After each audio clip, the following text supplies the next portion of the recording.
that shift and they work like, you know, Do you know what SOL means? noon. You don't know what SOL means? Yeah. They pay you another 15% to work the night shift. Uh-huh. They're paying you for your health. Mhm. You're going to die early. Women, nurses that work night shift have 6 times more cancer, Mhm. breast Wow. cancer.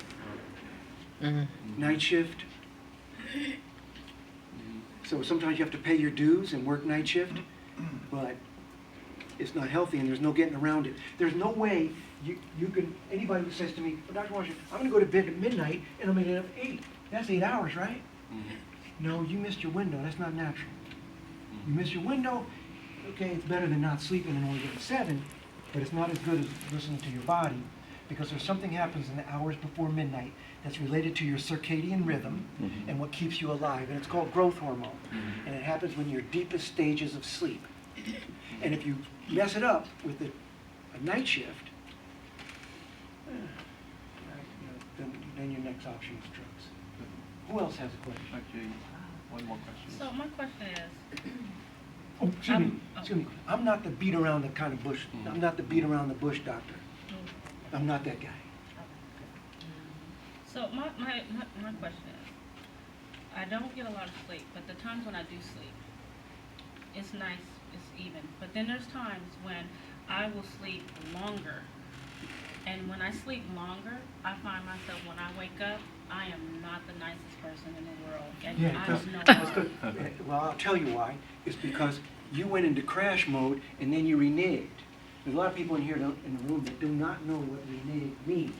But the people that know what renege means is this, because I call it sleeping in your mama's house. When you're in college and you finish school, or when you're in school and you still lived at your mama's house, it was a Friday night or a Saturday night, and you said to yourself, you know what? I'm not getting up tomorrow. I'm sleeping in. I'm not getting up. And your brain says, finally. Write that down, guys.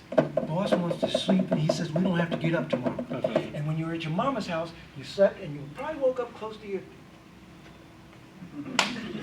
usual time, and you looked at the clock, and you said, yeah.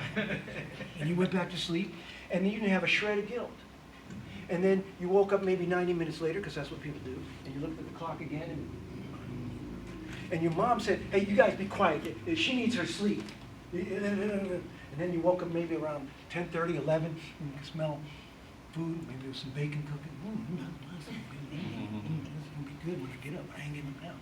And the light would come through the window. You didn't have a shred of guilt, and you slept in, and then you finally woke up at whatever time it was, and you felt good. And you said, yeah, whew, I'm up 13 hours, huh, I must have needed it. And you got up and went about your business. But then later on, after you had a family and responsibilities, and you're in your 20s and you had a job, then you said, you know what, I'm not getting up tomorrow. I'm going to sleep in. Brain says, okay, you know what to do. And the next morning you woke up, and then you woke up again, 8:30. Wait a minute, 8:30, I got to get up. And your brain says, boss, we're not done yet. We can't reboot the computer in the middle of the defrag. We're not done. Are you sure we need to get up? I got responsibilities. Sound familiar? I got to get up. And then you try to get up. What do you think's going to happen? The lights will go out. The lights will go out. Exactly. So my point is, you were still in crash mode. And you didn't give yourself full enough. You reneged. You made a promise. You had intent. You said, I'm going to go to sleep. Thank you very much. All right. Thank you All very right, much. yeah. All right. So,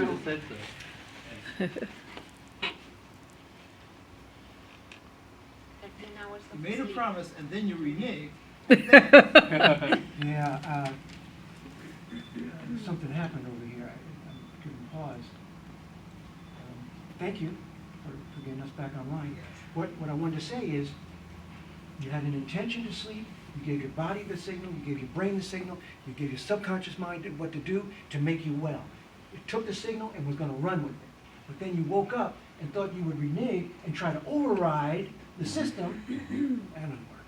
And then you feel worse, and then you come to the doctor and you say, doctor, sometimes when I sleep extra, it makes me feel worse. So I'm just going to keep getting 5 hours. Good luck with that.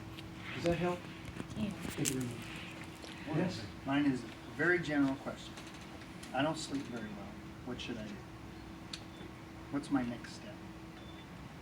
How often do you exercise? 2 times a week. Make it every day.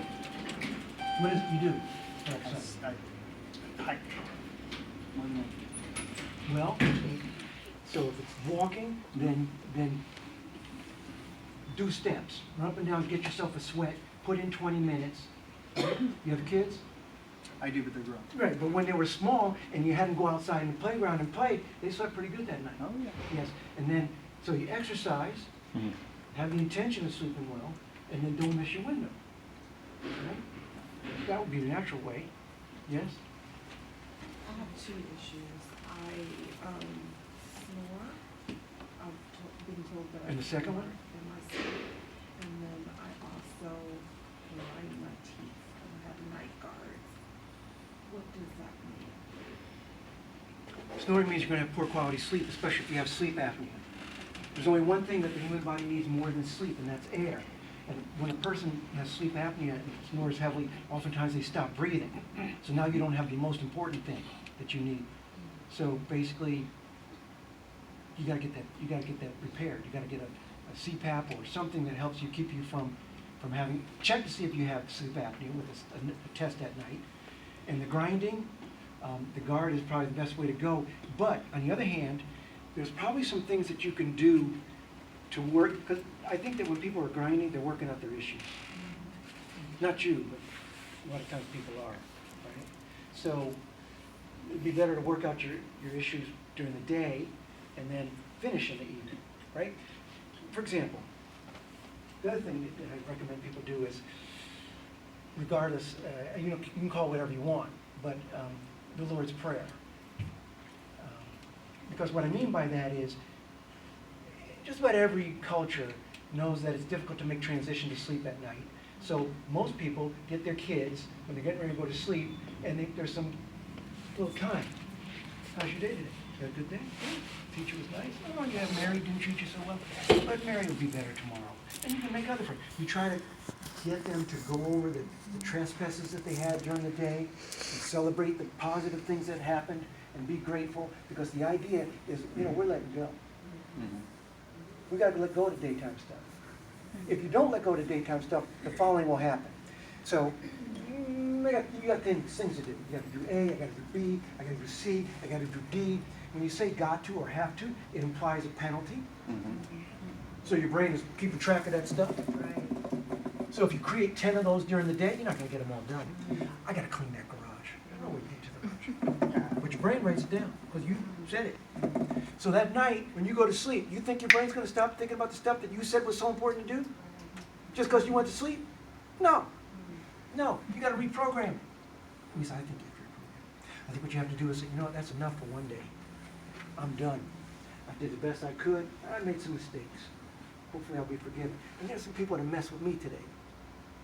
You know what? I got to let that go. I got to let that go. Because I've gotten pretty good, actually. I can live under a bridge.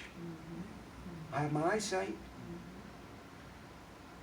I don't have all my hair, but you know what? I got to get it a lot. You know what? Let me try to be thankful. Because a woman who falls asleep thankful is going to sleep differently than a woman who just... Wow. So I'm a big proponent of having a but an effective state of mind. Right? When we do it with our children, why not do what? We outgrew it? Would we outgrow what works? Don't come complaining to me that you're having difficulty if you didn't go back to the basics. You got to exercise, you got to have a right frame of mind, and you have to listen to your own body when it's time to go to sleep, and then be ready. Don't call me and say, Dr. Washington, I start yawning at 8:15, and then I get ready for sleep. No, you should be ready at 8:15. If you know that's when it comes, you should be ready. Because sleep is like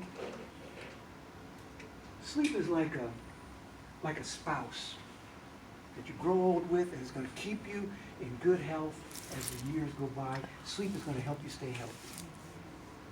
And if the person that you love and going to spend the rest of your life with, and you're expecting them at 9 o'clock, and they show up at 8 o'clock knocking on your door. Baby, I'm here. What, you gonna say, hey, can you come back at about 9 o'clock? I got some laundry I wanna do. Right. Come on in. That's when they come, that's when it's time. And two more things that might be helpful. The answer is 8 hours minimum. Minimum for an adult. If you need more sleep, do you have a sense of why you need more sleep? Because you need to make repair, or you had a very busy day. People who are sick and dying need more sleep to stay alive. Sleep is not for rest, it's for repair and growth. So if you need more sleep, it's because you're making up from your sleep debt, like when you're sleeping in your mama's house, or you had a very big day and you need more sleep for that. Does that resonate? Okay. Yes? He was first. I'm Well, sorry. Well, but you had a question. Yeah, I know. So you want a second question. So we're gonna ask Richard's question, and then you get. Okay. Yeah, real quick. So when I go to sleep, before I go to sleep and when I wake up, I do the gratitude thing. So I feel like I'm cool there and I sleep well. But here's the thing. I used to routinely get 4, maybe 5 hours of sleep with an alarm clock. I'm just saying, hold on, I used to. So I'd set my clock, I get 4. And this has been since I was, for a long time, right? But recently, I started, quote unquote, I like to say, freestyling. I just get up when I'm done sleeping. But I don't get 8 hours. I only get about 6. You go to bed too late, Richard. Recheck, whatever notes you took, or whatever you heard me say about listening to your own body, because you're missing the window. I'm missing my window. You're missing the window. Got you. Right? You're one of those people. I would guess that you're one of those people who gets that energy in the evening and then wants to maximize it and utilize it and doesn't recognize that it's actually undermining your health. Yes. And you've programmed yourself to get by with less. It's going to be a cost. I get it. I'm sorry, what did you want So to my ask me? question is like, is there, a fixed window to go to bed? I mean, time-wise? By like- fixed window, what I do you mean, meaning window like, okay, impli- let's say the window best implies time that is, it let's say changes. like from 9 to 11 or whatever, right? It's like, it would be the best for you to, for your health, before you 9 know, o'clock. to, huh? 脚气脚睡身体好 Okay. You want to tell the people what it means?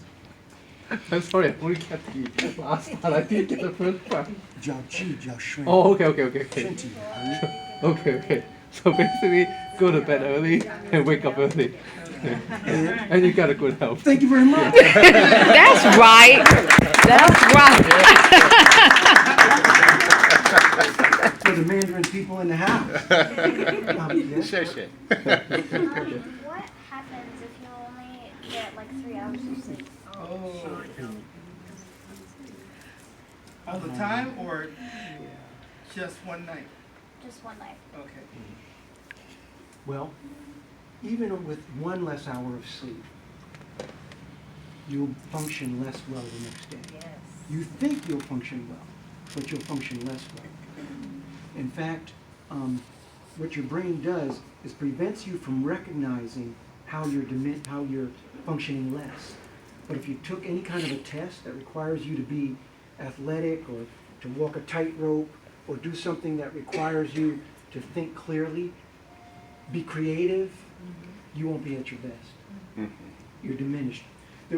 One of the definitions of sleep is that it's a state that returns regularly, during which we are less able to respond to the environment reliably. Right? You can actually drive a car when you're asleep. Most people have done it. They were sleeping and whoa, I almost fell asleep. No, you were asleep. Right. That's why you don't remember the past mile or two. Right. And you're about to fall into a deeper stage of sleep, in which case it would have been canceled Christmas. Everybody knows about church sleep, where you're in church, the guy next to you, because you would never do it, the guy next to you is sleeping, and you say, hey, wake up, and they tell you, I wouldn't sleep. Rest in his eyes. I heard everything you said. I passed the plate, love your brother, get along one another right now. They were asleep. They just think they were awake. And that's why oftentimes people get more sleep than they think they did. And you say, well, did you get 7 hours? No, I hardly slept at all. You were asleep. that you just didn't have a sense that you got a lot of sleep. So perhaps that will help somewhat too. Does that help? Yeah, yeah. Yes? So since we talked about how thankful we should be before we go to sleep and not think about the things that we need to get done, I have the habit of little ones have to take So should I stop doing that, or should I do that the next day when I wake up? So okay, no, you make a plan and then what? And then I follow by prayers and then I go to sleep. So, but the schedule has the list of things I need to get done. Well, that's fine. So, when you turn off a computer, you don't just push the button, right? You gotta close the programs. Close the programs. I mean, you could push the button, but bad things will happen, right? So you close the programs. That's what you're doing when you're making a list. I've done that. I've done enough. That's it. What you're doing is you're taking away the RAM and the priority, the CPU, from that program. Because what drives an intention is passion, right? I'm never going to lose my wallet again. Right? So when you have passion for something, that programs the intent, right? Love is a powerful passion. So I love the Lord, and I'm going. I can trust Him. I'm going to sleep. I'm all good, right? So the idea is you're going to write your programs. What you're going to do is you close them down. I've got it done, and then you're mindfully saying, "I'm done. I'm good." Because what feeds into our wakefulness at night is if we say, "I've got to get that done," because it implies a penalty if you don't, which means a fear. In which case, if you don't settle your fears before you go to bed, now the things that you're fearful about will dominate your sleep. You didn't take care of business. I also recommend that people be careful with the thought seeds that you plant in the garden of your mind. Because good thoughts bring forth good fruit. I can't tell you that. And the point is, if you say, I have to clean that garage. No, you don't. Why did you say that? Now you created a problem for your brain. You could have just said, I would like to have a clean garage. No passion related to it. I've got to. So be careful. There's a question. Yes.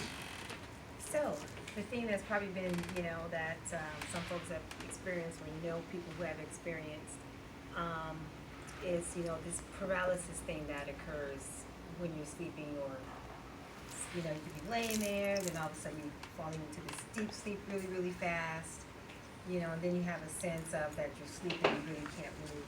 Right. So I've heard, scientists say that it's because, some folks who have related it to scientists' findings that it's, related to the realm, sleep, and where you're kind of entering into that realm, but not quite there, so there's some toggling going on.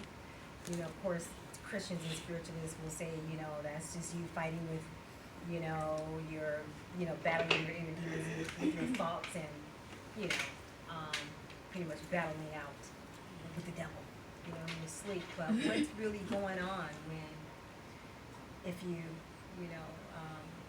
have anything to share on that when you're in that state? Not everybody has 20/20 vision. The idea is that sleep architecture, when it's healthy, usually has a certain way of being. And one of the things that happens with sleep is that our bodies become paralyzed, except our eyes, when we have certain stages of sleep. But it's only supposed to be during that stage. But some people, it leaks into another stage, so that they're actually aware of it. So the idea is, at least the way it's explained, is that some people's sleep architecture is disrupted. Sometimes it's disrupted because they have a condition like narcolepsy or something along those lines. But it's nothing to be afraid of. Unfortunately, people are told things that, it's cultural. Like, for example, people will be told, if you're dreaming and you fall, if you hit the ground, you're going to be dead. So you better wake up. Well, that's not true. It's not true, but it sounds good.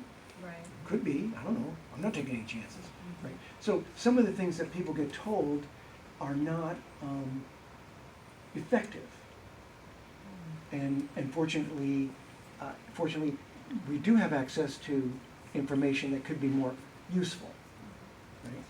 So anyone who experienced that, I want them to be checked out to see if they have this thing called narcolepsy, and then perhaps they could seek out expert advice with regard to states of dreaming and sleep. I don't know. Maybe Jay could help them with that kind of thing. Anyone else? Just to add on to, Oh. what Sheila's saying, I've also had the experience where I dream and then I will remember what it is that I've dreamed about. And it sticks with me. And so what part of the state is that? Well, in our sleep? so that's a good thing. Take it as a good thing. You can remember your dreams if you want to. You can program yourself to remember your dreams, just like you can program yourself to wake up at a certain time.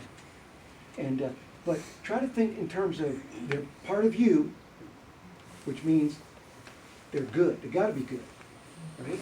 Because the guy who created you got it right, right? So if that's what he gave you, you get it right. I'm sorry, you wanted to ask? Yes. So I don't follow the window. I go to bed and I make sure I sleep 9 hours, and that's what usually happens to me. But something that I don't like when I go to sleep is that I go to sleep and then when I'm like falling asleep, the world comes down and I go down with it. I don't know how to explain that. It's like I lose my floor and I get like a vertigo, like and then I fall asleep. And that's like every day. So it's a horrible sensation. Aw. Like the world is eating me and I'm falling down. And then I fall asleep. Well, that's, I find that interesting, but I don't have any expertise with that. I don't know what to tell you. But you say you find it frightening. Yeah, it's not comfortable to feel like you're falling. I feel like I'm falling. Okay, well, so let me say this though. One of the things that happens to us when we sleep, or we get ready to sleep, or we go through sleep, think of it as a yawn. So we're going to do a little exercise here. I hope everybody will participate. Sit up straight. You're going to bring your arms, your elbows high above your shoulders, and squeeze back with your shoulder blades, and then bear down like you're holding your breath, and you're going to feel some heat or tension come over your shoulders when you relax. Mm-hmm. Yeah. Good. We're going to do it one more time, but this time you're going to pay attention to how far down your arms, maybe to your hands, or up the back of your head, that sense of heat or light or whatever it is. So bear down like, and then breathe and watch it.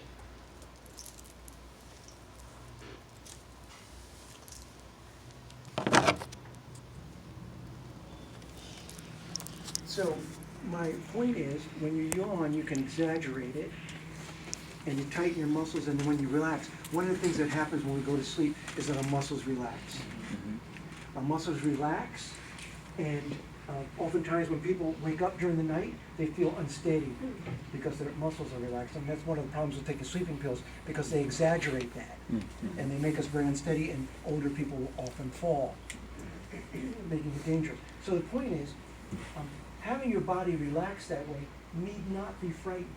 Has anything bad happened yet? No. Maybe it's a good thing. Maybe the way I describe a yawn is on the